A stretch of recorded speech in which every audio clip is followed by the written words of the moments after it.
Dealing with a ton of injuries. We are going to update you on all of that.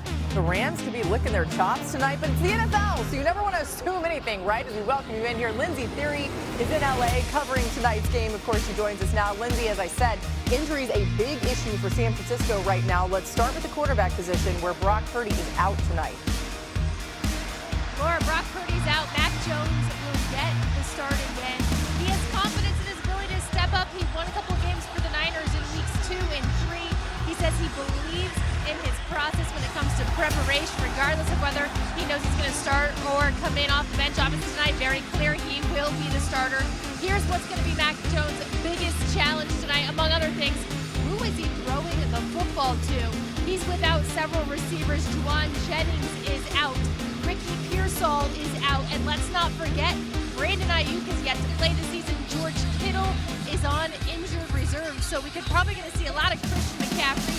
Demarcus Robinson will start, as will Kendrick Bourne. I have to check the depth chart because they are so far down that chart, Laura, as they try to make do with a lot of backups. And plus, Mac Jones says in his preparation for the Rams, he believes that they are the best defense right now in the NFL.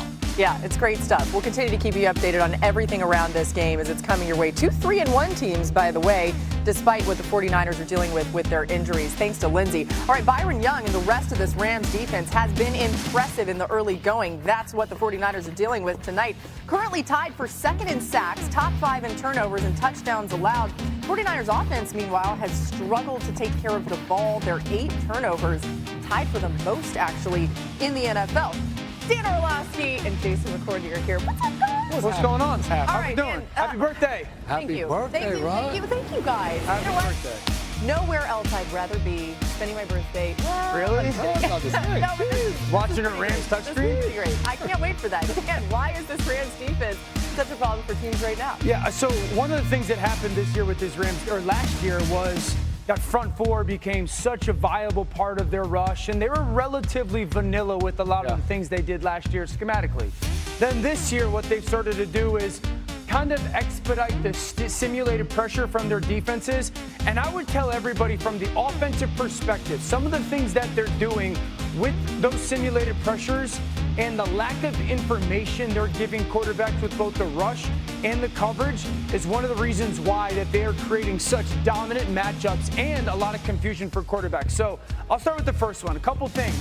When I, as a quarterback, get to the line of scrimmage, I see this, basically a flat line.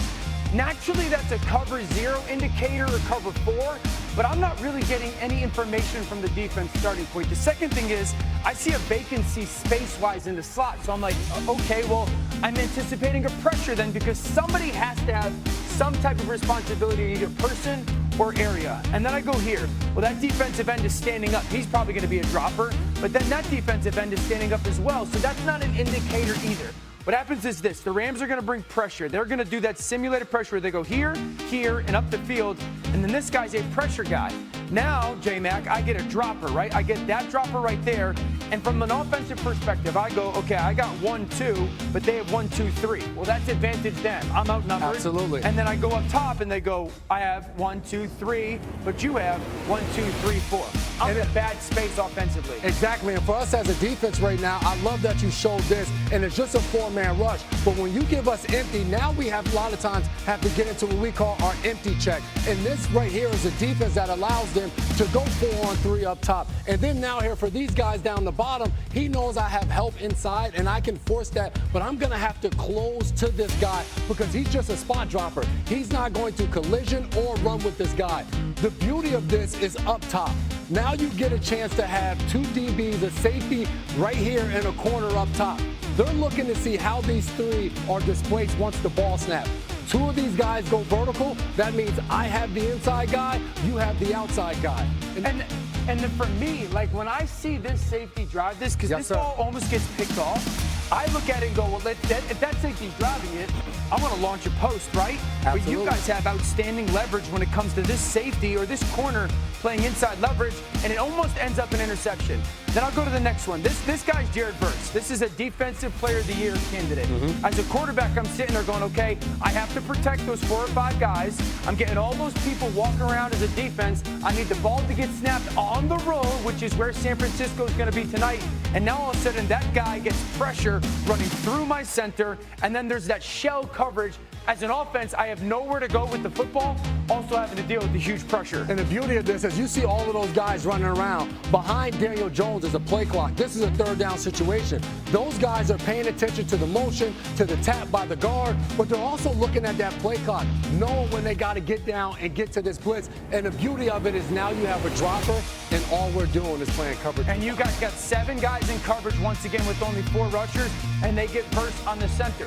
That's going to happen tonight. The Rams are going to find the person that they would want Jared Verse matched up on, the guy that they think pass rush-wise gives them the best chance one-on-one, but they're not exposing their secondary number-wise. That's going to be a challenge for the 49ers tonight. It's also going to be a challenge for all offenses playing against that defense. Yeah, J-Mac, what's the counter from San Francisco's offense tonight, especially considering that, as Lindsay told you off the top, you're going through the entire depth chart, people are injured. They only have 2 players on their team, McCaffrey and Juszczyk, of guys that actually caught passes for them a year ago. So they're going to lean a ton on Christian McCaffrey, and that's what they've been doing. Now it's about how you deploy him and where you move him around. Right here, he's almost in a tight end position, gets matched up on an outside linebacker, and here it is, easy pitch and catch to the outside. They're not just going to keep him in the backfield. This I love.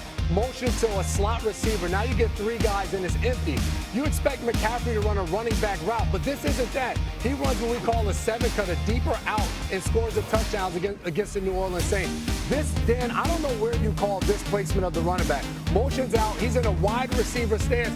He runs a comeback. Oh, yeah. This is a wide receiver route that he's able to get one-on-one and beat his guy. And this is a 4th down situation. Motions to a bunch on the outside, and now you force communication between 2 DBs, and here it is on a 4th and 2. They pick up a 1st down. This is in the 4th quarter of this game. So for McCaffrey, how do you move him around Kyle Shanahan? Because they're going to be keyed in on him, but you still got to find ways to get him and real quick, easily, I think the 49ers need to find easier completions for their quarterback early tonight. A lot of last week was Brock Purdy too much downfield. Easier completions tonight. One area to watch is CMC. The Rams have the best goal-to-go defense this season. McCaffrey has the most goal-to-go rushing attempts. Let's get Adam Schefter in here with some top stories. And Shefty, we start in Baltimore. All eyes on Lamar Jackson's status this week.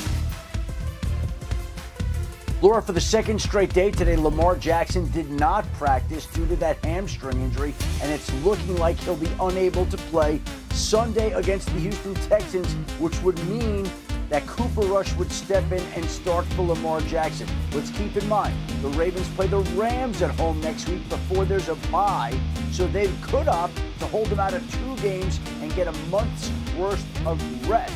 Let's also keep in mind one other issue for the Baltimore Ravens. Their Pro Bowl safety Kyle Hamilton did not practice today due to a groin injury that it seems